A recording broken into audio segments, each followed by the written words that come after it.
한 주간 뉴스의 핵심만 쏙 뽑아 전해드리는 뉴스 쏙쏙. 오늘도 CBS 장규석 기자, 이준규 기자 나왔습니다. 안녕하세요. 네, 안녕하세요. 우리 이준규 기자는 2주 만이어서 그래서 이준규야?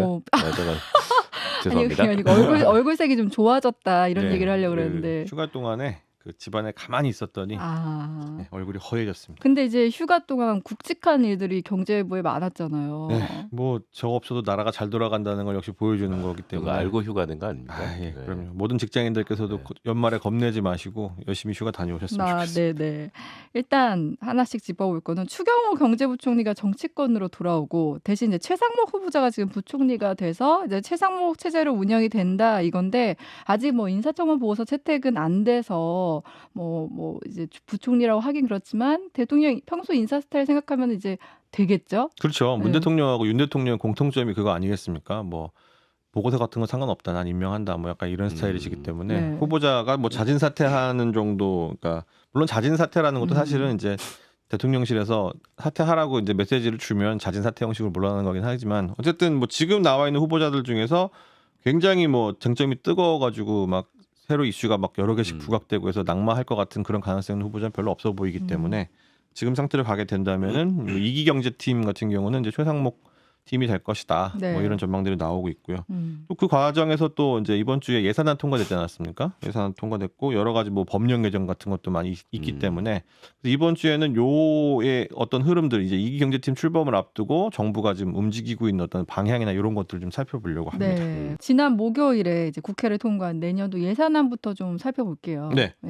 일단 내년 예산안이 656조 6천억 원으로 결정이 됐습니다. 근데 이게 어느 정도 규모냐면은 올해 본 예산이 638조 7천억 원이었는데 그거 대비로는 17조 9천억 원, 2.8%가 증가한 건데 네. 2.8%라고 하면 최근 경제 흐름 중에서 이제 생각나시는 수치 비슷한 거 좀 있지 않으십니까? 뭐 물가가 2%. 경제 성장률인가요? 네, 경제 성장률은 그보다 훨씬 낮은 훨씬 1%대고 물가가 이제 올해 그 표보다 이제 많이 잡히면서 이제 최근에는 3%대 정도 유지가 되고 있는데 네.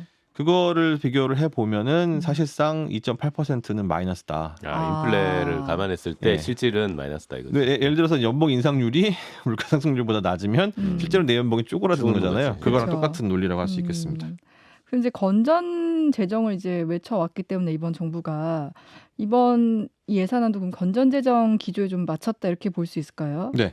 이 2005년 이후로 역대 최저치거든요. 역대라고 하긴 좀 그렇지만 한 19년 동안 최저치인데 그게 네. 왜 그러냐면 그 시각에 좀 따라 달리 볼 부분이 있습니다. 첫 번째로는 이게 건전 재정을 위한 것이냐 아니냐 요거에 따라서 다른 부분이 이제 발생할 수가 있는데 네. 총수입을 좀 살펴봐야 되거든요. 근데 내년 총수입이 612조 2천억 원입니다. 그러니까 이제 가계에도 수입과 지출이 있잖아요. 네네. 그러니까 나라도 수입과 지출인데 그걸 다 합친 거는 총수입, 총지출이라고 하는데 예산안이라는 건 결국 총지출을 말하는 네. 거거든요. 근데 612조면은 지출보다 그러니까 예산안보다 44조 4천억 원이나 적습니다. 아까 예산안 656조 원이라고 했으니까 네. 오히려 부족한 거네요. 그렇죠. 44조가 이게 뭐 집안에서 44만 원이 월에 비어도 난리가 나는데 44조가 비면은 굉장한 거 아니겠습니까? 근데 그 경제가 부채가 어떻다 이런 얘기들이 계속 연내 나오고 있고 그 최근 수년간 나오고 있기 때문에 좀 덤덤하게 들리실 수 있겠지만 근데 이거 숫자를 좀 약간 살펴볼 필요가 있는 게 그 통합 재정 수지라는 게 있습니다. 네. 그러니까 전체 재정의 수입과 지출을 비교한 수치인데 이게 아까 말씀드린 부분 44조 4천억 원인데 근데 그게 전체 실질적인 나라 살림을 알려주는 게 아니에요. 여기서 이제 국민연금이나 4대 연금 같은 그 사회보장성 기금 있지 않습니까? 네. 무조건 이게 정해져 있는 어떤 그런 부분들 그걸 빼고 나면 이제 실질적인 재정 상태를 볼 수 있는데 이걸 관리 재정 수지라고 하거든요. 정부가 관리할 수 있는. 근데 이게 91조 6천억이에요. 적자란 얘기입니다. 네. 91조 6천억 적자. 그러니까 이제 매년 이만큼이 최근에 이제 비슷하게 빠지고 있다라는 의미가 되기 때문에 이게 건전 재정을 하기 위해서 간다는 부분도 당연히 있지만 건전 재정을 안 할 수가 없는 상태인 거죠. 왜냐하면 쓸 수 있는 들어오는 돈이 적잖아요. 그리고 이게 적자가 나기 때문에. 근데 이게 그 GDP 대비로 살펴볼 필요가 있는데 그 재정 준칙을 도입해서 우리나라 건전 재정을 계속 가야 된다. 이게 기획재정부가 지금 수년째 추진하고 있는 하지만 국회에서 통과되지 않아가지고 발목 잡히고 있는 부분이지 않습니까? 여기서 말하고 있는 이 관리재정 수지의 그 재정 적자 상한이 네. 3%, GDP 대비 3%인데 이게 그 내년 기준으로 3.9%고 네. 근데 그나마 이게 좋아진 겁니다. 네. 최근에 보면 2020년에 5.8%, 2021년에 4.4%, 또 지난해에도 5.4% 이렇게 적자가 계속 나왔었어요. 그러니까 이 규모가 크기 때문에 이런 식으로 이제 펑크가 나다 보니까 이제 국가 채무가 점점 늘어나고 있는 거잖아요. 근데 이게 채무가 1,000조 원 넘어선 지가 벌써 몇 년이 됐고 그리고 내년 같은 경우에는 1,195조 8천억 원, 그러니까 1,200조에 거의 다다르게 되는 거죠. 계속 쌓이고 있는 거예요. 네. 근데 이게 GDP 대비로 환산을 해보면 얼마냐? 이 액수가 네. 51%, 그러니까 50%가 넘어가는 거예요. 그러니까 아. 1년에 벌어들인 돈, 그러니까 국내에서 생산된 모든 가치를 전부 다 그 부채 갚는데 넣어봐도 이게 한 반 정도 사라진다는 얘기인 우리가 거예요. 집이라고 생각하면 내 수입의 반 이상이 지금 이미 빚을- 없는 거죠. 네, 내 그렇죠. 총자산에 이미 없는 상태로 네. 있는 거나 마찬가지 그런 상태가 되는 겁니다. 그럼 요약하자면 이제 재정 수지가 안 좋고 수입도 적고 나라빚도 늘어나고 하니까 이제 지출은 더 하려고 해도 할 수가 없는 상황이다. 이렇게 봐야 그렇게 되는 거네요. 보는 게 이제 요 건전 재정을 위한 시각인 거고. 근데 이제 지난 정부에서는 사실은 굉장히 재정을 많이 늘렸지 않습니까? 네. 뭐 다들 받으셨겠지만, 코로나 상황도 예, 있었고. 뭐 네. 그때 뭐 지원금도 나오고 뭐 이랬었잖아요. 근데 확대 재정을 해야 된다. 그 GDP 대비 부채 비율이 이제 100%를 넘긴 나라들도 사실 있긴 있어요. 대표적으로 이제 좀 자신감 있는 나라들인 경우인데 뭐 200% 넘긴 나라가 이제 일본이 있고 256%. 네. 뭐 그리스나 이탈리아 이런 나라들도 있긴 있지만 그 나라들은 이제 2010년대 경제 부침을 겪었잖아요. 근데 그런 나라들 빼고 미국도 148%, 뭐 영국도 142%, 프랑스 137%, OECD 평균이 심지어 124.3%입니다. 작년 기준으로. 네, 네. 그러니까 이제 그 어느 정도 경제가 안정화가 돼 있고 그다음에 충분히 자기네들 펀더멘탈로 버티면서 얼마든지 갚을 수 있다. 그리고 이제 이자 같은 걸 낼 수 있다. 이런 여력이 있으면은 100%를 넘어가도 상관이 없기는 한데. 네. 그리고 이제 뭐 유럽의 뭐 기관차라고 불리는 독일 같은 경우도 77.4%, 80% 가깝거든요. 우리나라보다 훨씬 높은 그러네요. 수준이에요. 네. 어디를 봐도. 근데 문제는 이게 경제 위기다 보니까 이거에 대해서 시각이 갈리는 겁니다. 민주당의 입장은 일관되게 뭐 추경도 해가지고 더 쓰자, 돈을 더 쓰자. 뭐 지금 중소상공인들 회복도 못 하고 있고 월세도 못 낸 거 밀린 거 대출금도 못 갚고 있고 취약차주들 지금 고금리 상황이다 보니까 빚도 못 갚고 있고 그래서 이런 예산들이 계속 올해도 반영되고 네. 이런 추세인데 이러다 보니까 이거에 대해서 이제 신경을 안 쓸 수는 없는 건데 반면에 이 시각이 정부 입장에서 정부 여당에서 입장에서 볼 땐 그게 아닌 거예요. 이제 예전에 저희가 이제 큰 걸 겪었지 않습니까? IMF 겪고 네네. 그다음에 글로벌 이제 위기도 금융 위기도 겪고 네, 이러다 네. 보니까 또 코로나도 그 2년째, 3년째 이럴 때는 이제 기저효과 때문에 반짝 경제 성장률이 올라갔었지만 최근엔 또 그렇지가 않잖아요. 그러니까 이런 부분이 있다 보니까 아니야 지금 부채가 계속 늘어나고 있는데 왜 그렇지 않아 이렇게 말하는 이런 두 가지 입장이 있어서 정부 재정을 직접 운영해야 하는 정부 여당 입장에서는 더 아껴야 된다는 입장이고 야당 입장에서는 그래도 지금 뭐 힘들어하는 분들이 많으니까 지금 풀어야 되는 거 아니냐. 경기 성장을 해야 될 거 아니냐. 지금 성장률이 1%대에서 내년에 지금 계속 찬바람이 불어서 어떻게 될지 모르는데 뭐 수출 좋아지고 있다곤 하지만 뭐 중국 수출 나빠지고 있고 이번 달에 들어서 굉장히 오랜만에 미국 수출, 그러니까 우리가 미국으로 수출한 수출액이 12월 1일부터 20일까지 수출액 중에 중국으로 나간 수출액보다 넘어섰거든요. 그러니까 이게 이런 부분들이 시사하는 바가 있어서 네. 이거에 대한 판단이 이제 왔다 갔다 하는 거죠. 어쨌든 이런 복합적인 판단 내에서 정부가 이렇게 결정을 하게 된 거다. 네, 네. 뭐 이런 상황이 된 겁니다. 근데 이제 정부 같은 경우도 취약계층은 좀 두텁게 보호를 해야 된다. 이런 거에서는 기본적으로 공감을 하고 있거든요. 그래서 뭐 그런 부분들에 대한 예산들을 좀 많이 늘리기도 했었어요. 아까 말씀드렸던 뭐 소상공인 전기료 인상분 뭐 보전 네. 이런 부분이 2,500억 넘게 들어가고 그다음에 취약차주 고금리 대출이자 일부 감면 이거 3,000억 이런 식으로 예산을 기존한보다 더 늘렸어요. 이런 부분들은 맞기는 한데 근데 아까 말씀드린 대로 이제 뭔가 그 재정 상태를 감안을 할 때 그렇게 가는 게 계속 가는 것이 맞느냐 이 부분에 대해서 고민을 좀 해볼 필요가 있는 부분이 국가 부채는 확실히 양호한 거 맞습니다. 선진국 기준으로 볼 때. 네. 근데 우리나라 뭐가 문제냐면 정부가 이제 그런 야당에서 그걸 보전해 주자고 하는 부분이 국가가 재정이 아직 양호하니까 이 부분을 좀 어려운 사람 도와주자. 그런데 가계 부채가 심각해요. 네. 가계 부채만 심각한 것도 심각한 거지만 이게 우리나라 그냥 가계 부채만 놓고 보면 OECD에서 그렇게 높은 수준이 아닌데 네. 그 국제 통계에 안 잡히는 부분이 하나 있습니다. 전세 보증금이에요. 전세 보증금이 우리나라 같은 경우는 전 세계에서 유일하게 그쵸. 전세 제도가 있지 않습니까? 그러니까 월세 보증금. 그러니까 원래는 이제 어떤 식으로든지 간에 주택 관련해서 세입자가 됐을 때 보증금 관련된 이런 거가 나라마다 제도가 다르니까 네. 국제 통계가 안 잡히는데 우리나라는 이게 통계 안 잡히다 보니까 네. 상대적으로 가계부채가 좀 적어 보이는 현상 같은 게 있는 거예요. 물론 그렇긴 하죠. 전세금 뭐 나중에 나오면 받지 않습니까? 네네네. 물론 최근에 이제 그 사기라든지 이런 것 때문에 좀 부실 우려가 커지긴 했지만 받기 때문에 이게 약간 부채인지 아닌지 애매한 부분이 있겠지만 근데 어쨌든 집을 사든 아니면 뭐 전세를 들어가든 그걸 대출받아 들어가시면 굉장히 많단 말이에요. 네. 그래서 이런 부분을 생각을 해봐서 요거를 감안해서 가계부채를 집어넣어 봤더니 우리나라가 이제 OECD 1위인 거예요. 아, 가계부채 비율이요. 네. 전세금 포함 가계부채가. 그러니까 이게 가처분 소득이 200%가 넘어갑니다. 부채가. 내가 쓸 수 가처분 있는 소득이 예, 200 소득의 200%가 넘어가는 거죠. 그럼 두 진짜 배가. 쓸 수 있는 돈이 없는 거네요. 그래서 이런 상황인데 근데 그런데도 불구하고 이제 어제 나온 조사 결과가 뭐냐면 2022년 주거 실태 조사 결과가 있는데 주택 보유 의식이라는 게 있어요. 이게 뭐냐면 내 집 사야 된다. 내가 집을 갖고 있어야 된다. 이런 의식을 갖고 있는 분들이 응답자의 89.6%. 그러니까 10분 중에 9분이 무조건 내 집은 있어야 된다. 이런 의식이 있는 거예요. 그러니까 요런 가계부채를 그러니까 그 주택에 대한 어떤 그 대출, 그다음에 보증금에 대한 어떤 이런 부분들, 요걸 포함한 가계부채가 앞으로도 줄어들기 힘들다라는 거죠. 계속 뭐 어떤 주택을 사시려고 하는 분들은 이걸 네. 가져갈 거기 때문에 그런 상태인 점을 감안했을 때 과연 국가 재정 건전성이 나쁘지 않다고 해서 이런 취약한 부분들에서 끊임없이 돈을 갖다 들이붓는 게 맞는 것이냐라는 게 이제 정부 여당의 어떤 입장이다. 이렇게 생각이 됩니다. 그래서 이제 원래 정부가 냈던 예산안은 기존의 예산들 삭감을 굉장히 많이 해서 그래서 야당으로부터 좀 반발도 있었고 그렇잖아요. 특히 이제 뭐 R&D, 새만금 예산 이게 대폭 깎였지 않습니까? 네.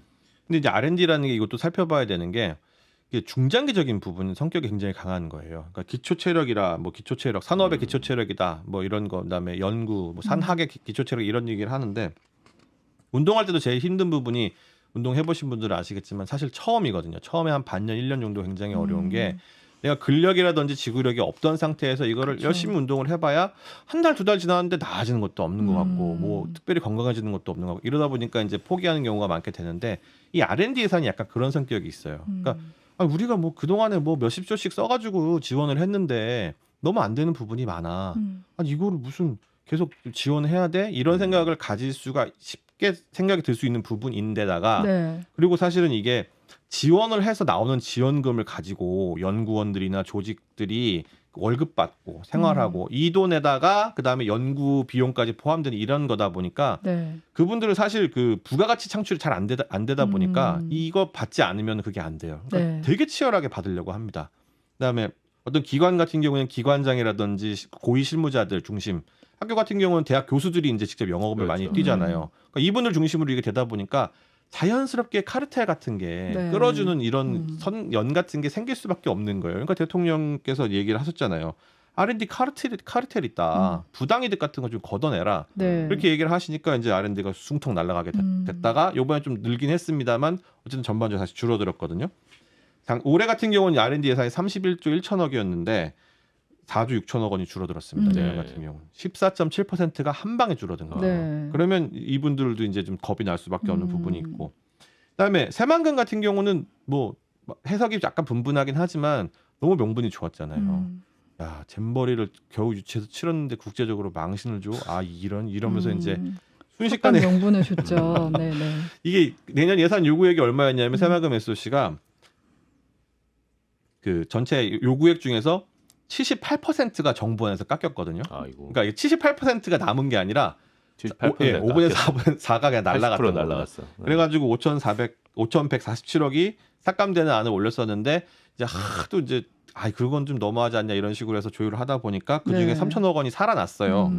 그래도 여전히 최초 요구안 대비 67%밖에 안 남아서 30% 이상이 깎이는 이런 부분들이 있어서 네. 정부로서는 어떤 그런 아까 말씀드린 그 건전성이나 이런 부분에 대한 거에 대한 생각에 그다음에 어떤 사업의 특성별 이런 걸 감안했을 때 이런 식으로 이제 예산안이 흘러가게 하는 어떤 그런 움직임을 보인 거다 이렇게 좀 생각이 됩니다. 그럼 이 예산안들을 통해서 이제 2기 경제팀 이제 아직 뭐 정해진 건 아니지만 2기 경제팀이 앞으로 어떻게 운영할 건지 이걸 좀 우리가 예상할 수 있을까요? 네, 마침 또 말씀하신 대로 2기 경제팀에서 5개 경제부처 장관 인사청문회가 이번 주에 이제 있었잖아요.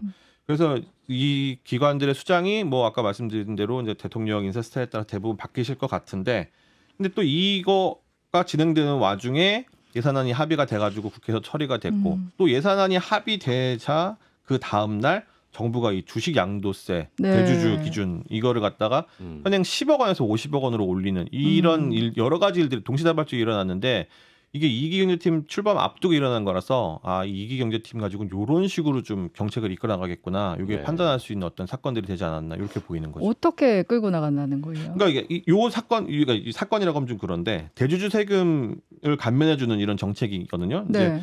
사실은 양도세라는 거는 물건 팔았을 때 네네. 샀을 때 가격보다 높게 팔아서 이득을 챙기면 붙는 세금이지 않습니까? 주식 양도세라는 건 주식을 그렇게 했을 때 이익 생기면 내는 세금이고, 근데 이게 그 일반 소액주주한테는 적용이 되지 않는데 코스피 기준으로 단일 종목을 어떤 특정 종목의 지분 전체의 1%, 코스닥은 2%, 코넥스는 4% 이상 가지고 있으면 대주주라고 간주를 하고, 네. 그리고 금액으로 보면 10억 원, 한 종목은 10억 원 이상 가지고 그러니까 있다. 한 종목을 10억 예. 원이더라고요. 한 종목 10억 원 갖고 있다 그러면 와, 부자네, 대주주네. 음. 이렇게 돼가지고 이제 대주주를 간주하는 제도였는데, 이게 3억 원 차익의 3억 원까지는 이제 20%, 3억 원 이상 부분에 대해서는 25% 내니까 기본 어떤 그 주식 거래세보다는 좀 비싼 편이거든요. 네. 더 많이 건너드리는데 이 기준을 10억 원으로 정해 놓았는데 이걸 50억 원으로 올린 거예요. 네. 그러니까 그 전까지는 이제 사람들이 9억 원, 8억 원 이렇게 유지하려고 하다가 이제는 풀렸네? 이러면서 30억, 40억 막 넣을 수 있다라는 그런 얘기인 거죠. 너무 다른 세상 얘기 같지만 네. 어쨌든 뭐 50억 이제 50억 넘는 사람들에 대해서 이제 세금을 물겠다는 건데 네. 이 제도에 대해서 이거 너무 대주주만 보호하는 거 아니냐 이런 비판이 있는데 기본적으로는 이제 그런 부분들이 있을 수밖에 없는 게, 아까 말씀하신 대로 야, 한 종목에 40억을 가지고 있는 사람이면 약간 좀 그 우리랑 사는 세계가 다른 사람들은 아니냐 이런 생각이 당연히 들 수밖에 없고, 근데 정부의 논리가 너무 그 확고해요. 연말에 대주주 피하려고 10억 원 밑으로 줄이려고 네. 연간 막 이렇게 오랫동안 갖고 계시던 분이, 큰 금액 갖고 계시던 분들이 연말에 일시적으로 그 종목들을 팔아치우는 그런 현상이 매년 발생하다 보니까, 있었죠. 예, 왜냐하면 이게 연말에 딱 하루 기준으로 정해지는 거기 때문에 네네네. 그날만 피하고자 이런 식으로 하면 장이 확 죽어서 네. 굉장히 많은 개미들이 피해를 본다. 그리고 주식시장이라는 거는 이게 자금의 흐름이라는 거는 세가 좀 과하게 붙는 지역이나 이런 부분들이 있으면은 거기서 돈이 나와가지고 다른 쪽으로 흘러가게 돼 있기 때문에 네. 이게 국내 간 이동은 물론이고 국제 간 이동이 돼서 이게 우리나라의 자본시장의 경쟁력에도 안 좋다, 이런 네. 논리를 갖고 온 거예요. 근데 문제가 뭐냐면 이분들이 이거를 개정을 하면서 네. 이 효과에 대한 수치, 이게 추계치나 추산치를 내야 되잖아요. 네네. 이게 없이 이걸 결정을 한 거예요. 아 그냥 짐작으로. 네. 네. 급하게 한 건가? 예. 네. 이게 2021년 귀속, 그러니까 2022년에 그 거래를 해서 차익을 내신 분들 중에서 2021년 말 기준으로 대주주로 판정이 받아서 그 관련한 그 대주주 주식 그 양도세를 낸 사람들이 몇 명이냐고 봤더니 네. 7,045명이에요. 아. 그러니까 많이 갖고 있지만 뭐 차익을 못 낸 분들도 있고 하면 그분들보다 좀 더 많은 수치이긴 할 텐데, 문제는 올해 연말 기준으로 해서 몇 분이나 이게 될지. 그러니까 예를 들어서 이걸 기준을 10억이 아니고 50억을 네. 올렸을 때 그럼 누군가는 팔고 나가고 누군가는 스테이를 하겠죠. 그럼 그 이분들이 어느 정도 규모가 될지, 그리고 내년에 이분들이 어떤 식으로 수익을 낼지 알 수가 없잖아요. 수익을 못 내는 경우에 세금이 안 나오는 거고, 수익을 네. 낼 때만 세금이 나오니까. 그리고 그렇게 해서 시장에 머물게 돼서 이런 자본들이 좀 안정이 돼서 주가 지수가 어느 정도 안정이 되면 소액주주들은 그럼 어느 정도나 안정화에 대해서 효과를 볼지. 이게 추산이 안 되니까 네. 그러니까 자기들이 뭐 시뮬레이션 해보기가 좀 어려우니까 그 추산치 없이 2021년 귀속분에 뭐 이런 몇 명 정도 있었습니다. 이런 정도 수치만 내놓고서, 그런데 아까 말씀드린 이런 명제에 의하면 이렇게 개인 주주들이 보호를 받을 것 같습니다. 이런 식으로 하고 결정을 해버린 거예요. 아. 그리고 두 번째 문제가, 이게 원래는 그 여야 간에 합의를 했던 사항입니다. 네. 그러니까 작년 말에 이 금융투자소득세, 금투세라고 하죠. 이거를 도입하자. 그다음에 방금 말씀드렸던 이 대주주 양도세 완화 이거를 도입하자. 이 여야가 이걸 하나씩 가지고서 대치를 하다가 네. 그러면 이게 둘 다 아직은 이론이 있고 시기상조인 것 같으니 2년 후 2025년부터 하자 이렇게 합의를 했는데 이게 딱 풀어진 거예요. 아, 그러면 이거는 일방 파기입니다. 뭐 어떤 배경이 있는 건가요? 그래서 이 부분이 지금 뭐 여당에서는 당연히 그렇게 말 안 하죠. 정부에서는 계속 제가 아까 말씀드린 그 입장만 되풀이 자본시장 하는데 왜곡을 막기 위해서 네. 주주 보호해야 된다. 그리고 우리나라 지금 자본시장 상태가 좋지 않으니 이런 걸 시장을 살려야 된다. 이런 식으로 생각을 하고 있는 게 이제 기본 입장인데 문제는 총선이 4월인데 네. 주주들이 마음 돌리면 질 수도 있으니까 그 사람들 잡기 위해서 시장을 좀 따뜻하게 그분들한테 뭘 주지 못해도 따뜻하게 유지를 하면 그런 거 할 수 있는 거 아니겠느냐. 그래서 여야 합의까지 파기하면서 이런 식으로 정책을 낸 거 아니냐. 네. 이게 이제 비난을 하는 거죠. 야권이라든지 아니면 다른 어떤 학계라든지 이런 비판들이 나오고 있는데 네. 그래서 이런 부분들이 이제 이기팀 경제팀에서는 이런 것도 시작으로 해가지고 뭔가 그런 움직임들을 더 적극적으로 네. 가져갈 수 있지 않겠느냐. 왜냐하면 추경호 부총리 체제에서는 그런 메시지가 좀 별로 안 나왔으니까 이런 부분들이 좀 흐름이 바뀌고 있다. 이렇게 보는 시각들이 있습니다. 근데 이게 어떻게 보면 세수 부족 문제가 올해 굉장히 심각했었잖아요. 근데 요 양도세 완화 부분이나 뭐 앞서 얘기한 것들이 세수에는 그렇게 도움이 되지 않을 것 같다는 생각도 들어서. 그렇죠. 이게 그분들한테 그 대주주한테 받아내는 양도세가 이제 2조 1,000억이었는데 네. 근데 이게 그 큰 손들 같은 경우에는 이제 뭐 움직이는 게 어떻게 움직일 수 있는지 알 수가 없잖아요. 이제 바람을 타고 움직이는 분들은 대부분 개미들이시고 그래서 이 기재부에서 예측하기로는 세수는 크게 변함이 없을 거다. 근데 이렇게 예측을 했는데 사실 이것도 어떻게 될지 모르죠. 왜냐하면 최소한 늘 리는 없잖아요. 감소할 가능성은 있지만. 네. 그래서 그런 부분들까지 생각을 해보면 지금 이 시기에 적절하냐 이런 비판들이 나오는 것도 이해가 됩니다. 네, 내년도 예산을 통해 본 2기 경제팀의 정책 운영 방향에 대해서 아이고, 한번 네. 점검을 해봤습니다. 네.